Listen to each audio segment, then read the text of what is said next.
We're talking about cities. I want to just briefly, it's a mixed audience, I believe, talk about urbanization and SDGs as we get started. Just a quick look at data. We're globally more than 8 billion people now. More than half of us live in cities. The shift to more than 50% urban dwelling was made around 2006. It's just on an upward incline. And then we take a look at some of the cities there. Lots of Indian cities there. You look at Delhi, it's at more than 40 million. Cities such as Dhaka, Mumbai, Lagos, these are scaling up exponentially in population size in just 50 years. It's reasonable to expect that city infrastructure can struggle to cope with the demands of that many people rushing in to live to the city and move in with their dreams and aspirations of what city life might hold for them.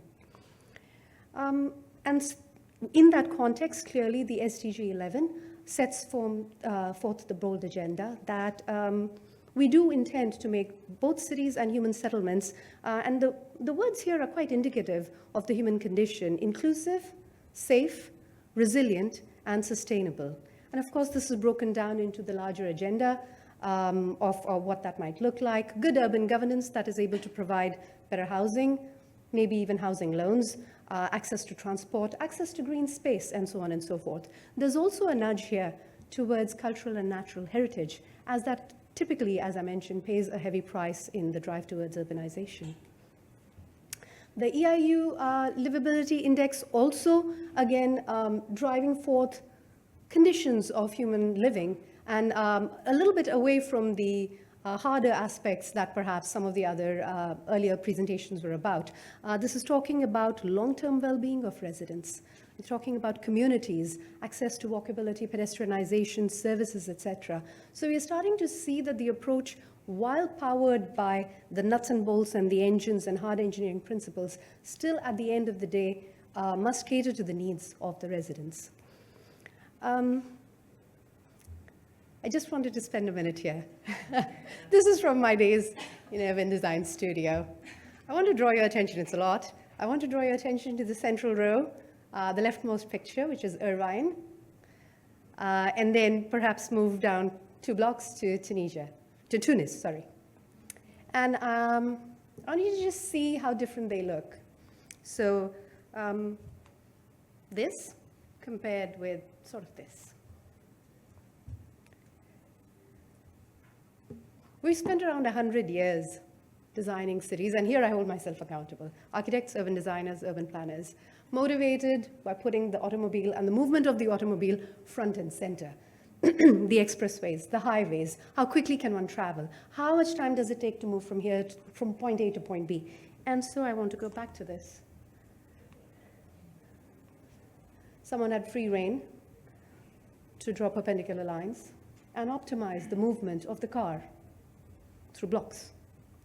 While this, perhaps non-ideal, is more layered, more nuanced, gradually built, spontaneously developed, and has a slightly different richness in the urban fabric, as we call it.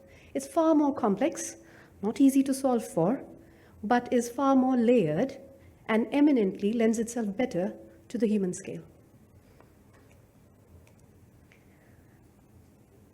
We can talk a little bit about numbers. At an average pace, a human being would walk around 5 to 7 kilometers, roughly per hour, while the car would be at least 5 times that if it's going at a nominal speed. You might be careening down the highway at 60 to 100 miles per hour, and that's separate. But even in neighborhood streets, the typical speed tends to be around 30 to 40 kilometers per hour. Why this is important is because if you're talking about neighborhood amenities, if you're talking about inclusivity for all, for children, for the elderly, it matters how far one can go when walking, because otherwise you're assuming access to other modes of transportation. And that's unfortunately how design for the longest time has happened in most cities. Spatial allocation also varies when one puts a moving vehicle at the front and center of urban planning and design principles. At the heart of the street tends to be the movement of the vehicle. Multi-lane roads, streets, and then perhaps squeezed in on the side, Pun intended, just that little bit of two-way walking space, and you move to the side when someone comes along with a stroller. And that's highly efficient movement for pedestrians on the side and streets and cars in the center. That has been the mode of operation for the longest time. We're seeing changes across the world, of course. Amsterdam leading the charge on pedestrianization and walkability. But there's a lot of room for improvement all across the world. And the reason for that is also that streets are not often seen, but should be, as public assets. They belong in the public domain and taxpayer money. They're shared spaces. They're spaces where human interaction can happen beyond the confines of your own home. And so these are really, really valuable in contributing to the softer aspects of the urban life. It's a no-brainer. Walkability has so many advantages. It would reduce noise pollution, air pollution. It would enhance your ability to wish or the desire to walk to locations instead of taking transportation. Having bicycle lanes or broader walkways certainly would lend to reduced carbon emissions and help cities meet their sustainability goals. Back to scales, human versus the automobile. A cityscape that is designed with the moving vehicle in mind is looking at movement at 4.2 kilometers in 10 minutes. So my corner run to the grocery store or my neighborhood clinic, when planned for the car or an automobile, is significantly different than for a human walkability factor, which would be roughly less than a kilometer in 10 minutes. So again, trying to bring forth the idea of how human scale versus automobile scale is vastly different. I share with you just an example, sources are highlighted there, on how certain metrics and certain key planning principles can guide how the city can be planned at a more human scale. Essentially, you need a much wider space to put back in the public domain. Does that mean that we do away entirely with vehicles? No, we do still need our parking, but does it have to be multiple lane? Does it have to be the priority in the planning principle? I think we're starting to reevaluate that. A lot of European cities, actually historic European cities, do this really successfully. The piazza was the heart of the city. The town center, wide areas to sit, to interact, to sometimes just be part of a visually connected community. You don't have to speak to everyone, but the idea is that you're in that urban condition together. We've lost a lot of that in a lot of cities, and as Asian cities have sort of raised to develop, this price quite often paid in the public domain. So, categorization of having dedicated walking spaces, dedicated cycling lanes, which I think Singapore is working really hard on, and then benches, that moment to sit down and reflect, connect, ponder. Doesn't have to be unsheltered. There can be shelter for it. But the whole idea that you're in the public domain when you're on the street, and that it lends itself to interaction, sometimes serendipitously. There's a certain beauty and a sense of community that one can aspire to when these elements are added at the neighborhood scale. So what does all this theory and all these technical drawings, how does it translate? I share with you 3 examples: the High Line in New York City, Cheong Chong in Seoul, and the Rail Corridor in Singapore. This is a ground-up initiative led by residents who transformed a transport high line elevated above the streets of New York, which was previously used in the industrial era, into a public space with pop-up art galleries, community spaces, enabling the intersection of communities from different socioeconomic backgrounds in New York City, which might otherwise not have been possible. Another successful example, long-term project in Seoul, the removal of you can't see the highway. It used to run in the center of downtown Seoul, cutting the city essentially into half, and the river that used to run through it pretty much decimated into a little trickle. Fully restored with a loan from the World Bank, a very aspirational project, again, putting people and their use of public space smack down front and center in the heart of downtown Seoul. Upcoming project in Singapore, the Rail Corridor project, really excited about it, running north to south, cutting through the city, sort of through the lungs, very narrow but very secluded, lots of connection with biodiversity, opportunities to interact, to sit back, to ponder about heritage, how far we've come perhaps, slow down the pace of life, 100% pedestrianized solution. So these are some of the ways that we can change the scale of the city and the spaces that are put back in the public domain, especially what we view as streets. But also perhaps, as I like to tell my students, slow down the pace. So again, I'm emphasizing the idea, it's not just we provide a space, but we activate it with programmatic elements that enables a pause in everyday life, in the bustling life of the city, to take note of our surroundings, to connect with others, to connect with biodiversity, and to celebrate the spirit of the city. Singapore is doing great strides, as, especially since the Singapore Green Plan was announced. The draft master plan from URA typically invites feedback from citizens, and clearly starting to adopt a more inclusive, a more citizen-centric dialogue to help shape the direction of the master plan. I usually invite my students to contribute to that because I really wish that they feel empowered, that they know their neighborhood best, better than any planner or designer. They're well aware of the nitty-gritty of the neighborhood needs, of the needs of the community, and how that space might actually be visualized and how it can develop. LT has launched Friendly Streets, that's lovely, and I live in a neighborhood in the West Coast where actually this is on trial. It's been going quite well, and there's usually a sign, which you see here, and then it's a gentle reminder to vehicles to slow down. The sidewalk hasn't yet in my neighborhood been broadened significantly. However, what I've noticed is you can have a sidewalk which is a specific width of space, well paved, and you can say you're encouraging walkability. Or you can go back.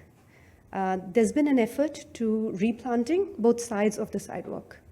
And there's been an effort to replant with species carefully selected that promote local biodiversity.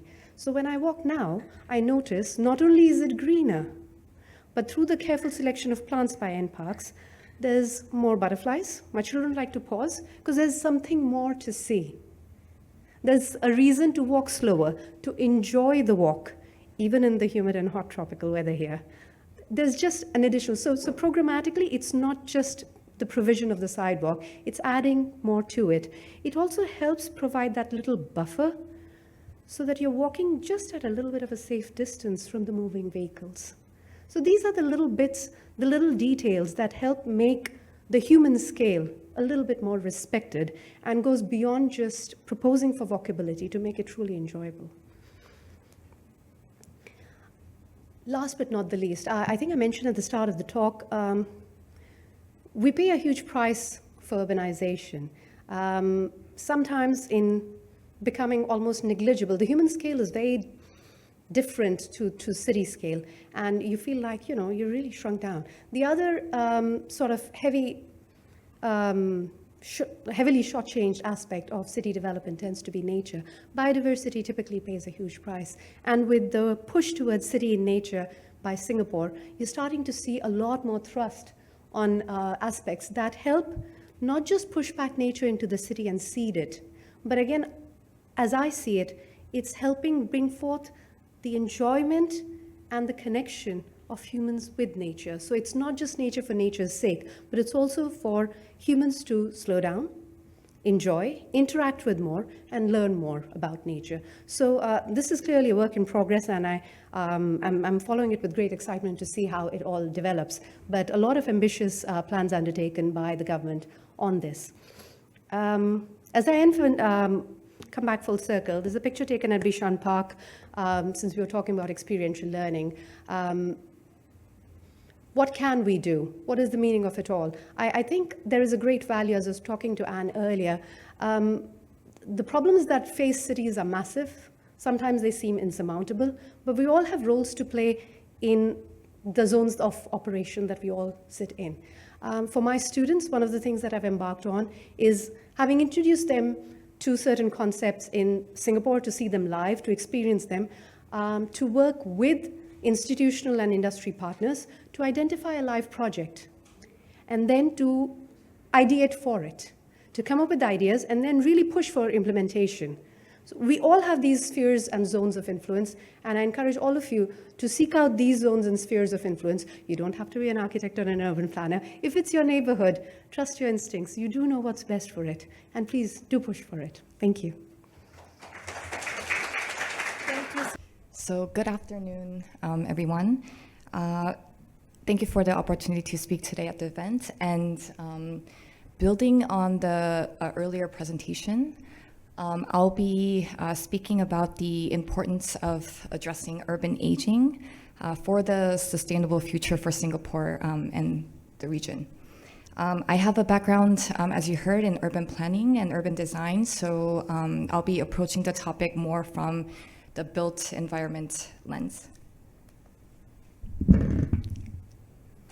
So first, I'll be giving you some background and context. Then I'll present some existing frameworks and trends related to cities and aging population. Then go into how the built environment is changing to support and accommodate this demographic, and also the current challenges and also opportunities for us to move forward. So before I begin, I just want to ask a quick, simple question, just so I understand the kind of demographics of the audience. So if you can just quickly go on to Mentimeter and input your age.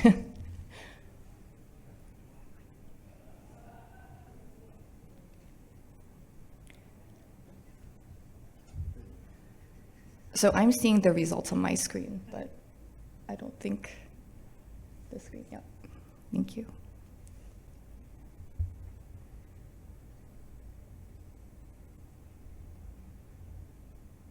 So I guess we have a generally younger audience, but we do have some people in the future old age group as well.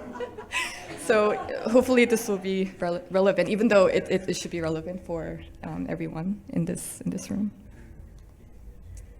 I think we can move on to the content. So, and I can do that. So as people worldwide are getting healthier and they're living longer, this is increasing the longevity and also the life expectancy of people worldwide, which is contributing to the rapidly growing aging population.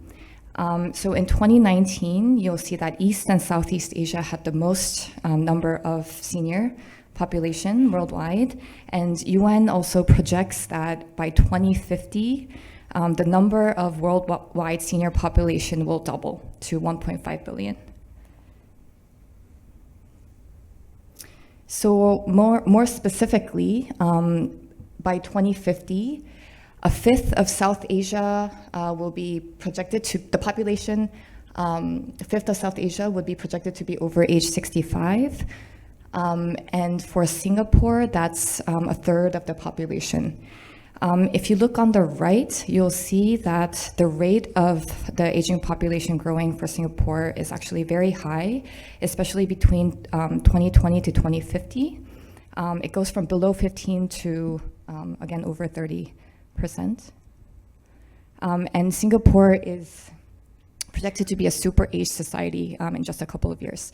So this is a spatial distribution of the older residents in Singapore by subzone, and you'll see that the darker areas are where the higher concentration of seniors are. So they're generally in the east and west coast, in the older neighborhoods of Singapore, and you'll notice that in Bukit Merah, already 30% of the population is aging. Or aged. So there's a lot of statistics and information on the older adults in Singapore, especially on MOH's website. But the two that I just want to highlight is that by 2030, which is just in a few years, about 83,000 seniors are going to be living alone, and also about 100,000 seniors will have at least one mild disability requiring assistance for daily activities. So you can imagine with the 2050 projections, the numbers are going to be much, much greater. So then how do cities address kind of these challenges, an issue related to aging society. So there is actually many international publications focusing on this topic. The most notable one actually came out in 2007 by World Health Organization. And you'll notice that actually many of the publications came the recent 5 years, again, because of the urgency that the cities are kind of acknowledging and facing. The guidelines for kind of sustainable cities has been shifting. So now from age-friendly cities to healthy cities, inclusive cities, and now age-ready cities, so for all population. The themes and domains in these publications and guidelines are also shifting from having health as the key driver for sustainable cities, and some spatial aspects related to housing and transportation, to the physical environment actually becoming one of the key drivers for addressing and tackling population aging society. On the right, for the age-ready publication, most of the domains are related to the built environment, with some focus on spatial forms, multi-generational spaces, and also universal design. So why is the built environment important? You heard a bit from the previous presentation, but in this case, if Singapore is trying to accommodate more than 30% of the population being 65 and over, that means Singapore and cities need to reshape and transform the way the environment is in the built environment. So in this image, you see all of the different spatial realms that are impacted or need to be changed to facilitate age-friendly cities and aging in place. So you have from the private space of the home to public spaces. And the most important thing I want to note from here is that all of these spaces need to be accessible and walkable.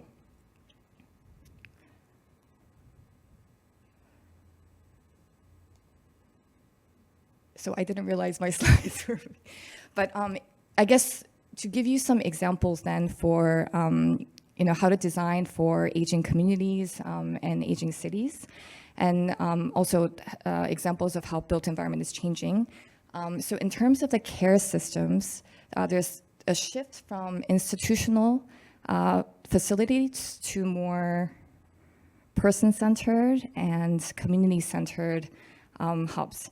And these are actually helping with facilitate aging in place, which is one of the key recommendations for all of the publications and guidelines that we've seen. And the aging in place where people are allowed to age and remain in their homes and communities are shown to have positive effects on the residents' kind of health, quality of life, and also life satisfaction. So this shift is also applied to housing for seniors. So you have anywhere from the traditional nursing homes to community integrated housing. And specifically in Singapore, there's actually a lot of different types of housing because Singapore is really proactive about exploring new models based on the different care needs of the residents. I just have two examples. I think everyone probably knows these because they're really highly publicized. But one is Kampung Admiralty, where it's an all-in-one integrated development. It has all of the kind of social infrastructure, social amenities, social services, all integrated. But one thing I want to highlight for this development is the inclusion of intergenerational spaces. And more notably, how they integrated and combined elder care centers with childcare centers. Another example is the community care apartments. I believe these are really new. The first development that just opened recently is in Bukit Batok. But again, this is a public assisted living housing model. And it has the care centers within the housing block and also the needed social services and infrastructure around the development. Moving on to other scales of design, we talked about streets extensively in the previous presentation, but how do you redesign streets for seniors? Many cities are implementing silver zones. Singapore is actually, I think, most robust in implementing these and also expanding the program. So these zones are developed mainly in transit hubs, and they are to allow senior pedestrians to have a safe walking environment by slowing down traffic using design interventions on roads and in sidewalks. And these programs are also now moving more towards friendly streets, as mentioned before, for all residents. So again, shifting the focus from senior-friendly streets to now streets for all residents. Another example I want to share where kind of design really impacts the built environment and the aging population is a 100-meter street in Korea, Seoul, Korea. So this 100-meter stretch of street is connecting two areas that are highly visited by seniors.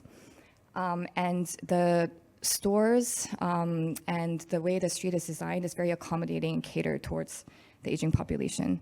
So for example, some of the design features are there's signs for water, especially if the seniors need to take medication. There's senior priority restrooms, so they don't have to wait. There's also menus with larger text. Also cane holders for tables and bathrooms, and also emergency medical equipment throughout the street. And these are just small changes that are actually having a big impact. And finally, many cities again are moving from more kind of age-focused design to universal and inclusive design to make sure that all residents are benefiting. And one example is there's a district in Seoul that is aiming to create the entire district, the physical environment to be accessible for everyone and for all generations. So this is just an example of, I know in Singapore, there are a lot of these typologies, but with the playground, universal playground, and the fitness center. So while there's actually been a lot of progress and attention in kind of addressing this topic, there's still many challenges, which again can be opportunities as we move forward. So some of the challenges that are impacting Singapore is environmental sustainability resources, limited resources, climate change, limited land, changing family structures, and also in the future, what the caregiver shortage, the implications of caregiver shortage, which will impact how the housing and neighborhoods would need to be developed so that there's a bit more independence for the population. Related to the limited land, yes, there are new developments that are happening where there's new models that are being explored. However, most of Singapore is built. You'll see on the right, these are all of the existing HDBs and the percentage of older residents in these HDBs. So there actually needs to be kind of better strategies to address the existing buildings in modifying, retrofitting as well. I'm going to go a little bit more in detail to climate change and how this is exacerbating actually the situation, the aging population, and this is also where my kind of research comes in. So the intersection of climate change and aging population is actually creating a very compounded risk for all cities, especially for Singapore. So if by 2050, more than a third of Singapore's population is projected to be age 65 and over, and the city's average daily temperature is projected to reach up to 30 degrees Celsius, that's actually an unprecedented number of people of the population who's vulnerable to heat-related health risks. There isn't really much studies or data being conducted in this field, especially with the aging population. But this map from a study does show areas in Singapore where there is a high heat and a high health risk. The ones outlined in red. This is where there's more density of the population and environmental risks for heat.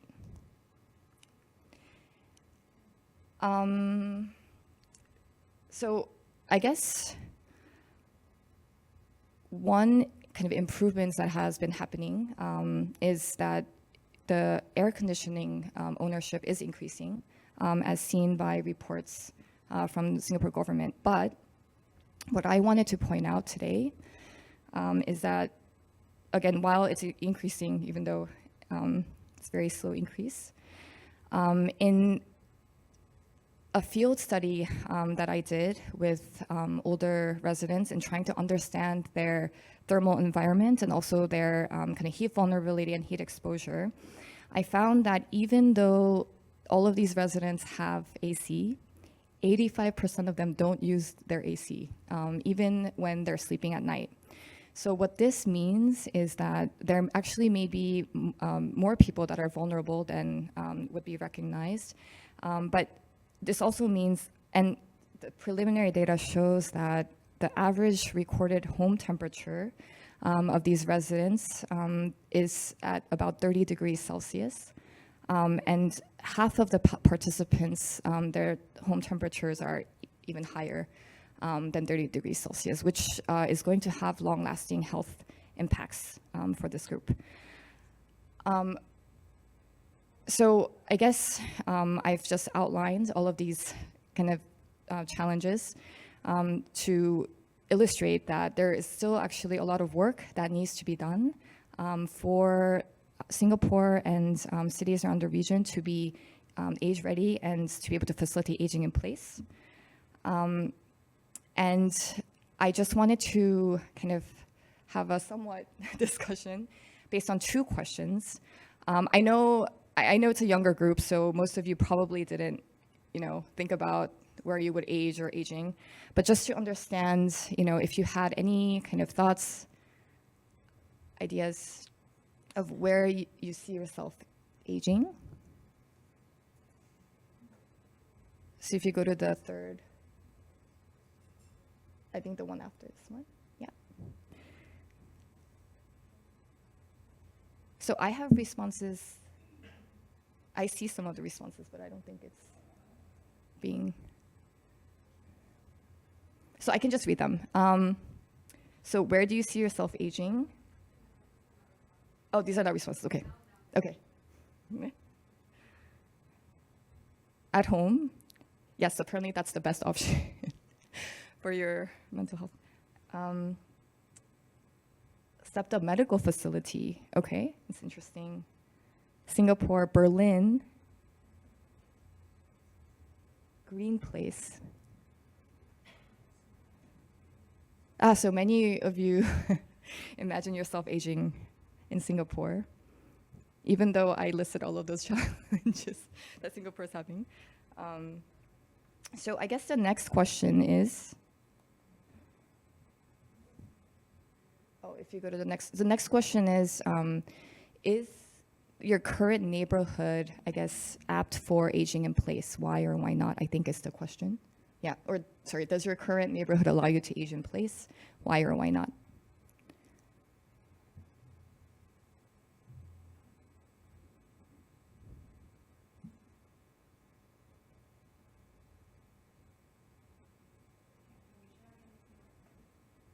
Oh, the QR code.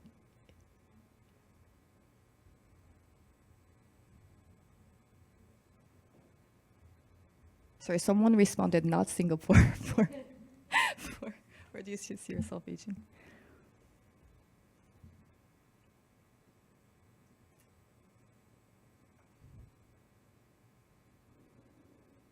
So I can just already start reading some of the responses. So not quite. It's on the screen, yes. Oh, Kalang does have a lot of aging population. NTUC in walking distance. I would actually like that as well. Too congested, not enough green to urban. Although Singapore is one of the exemplary cities for green cities. Air conditioning in walkways, corridors.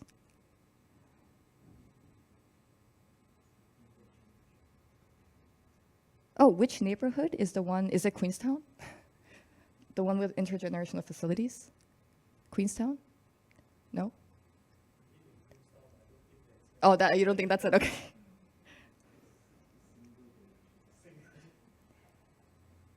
Wait, Queenstown is single generation? Sorry, no. Not quite. So multi-generation living is important for you? No.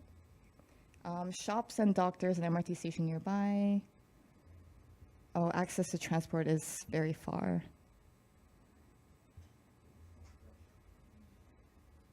So thank you for responding, also having this dialogue with me. But I guess just to conclude, this was just a brief introduction to this topic of, cities, the challenge of aging society.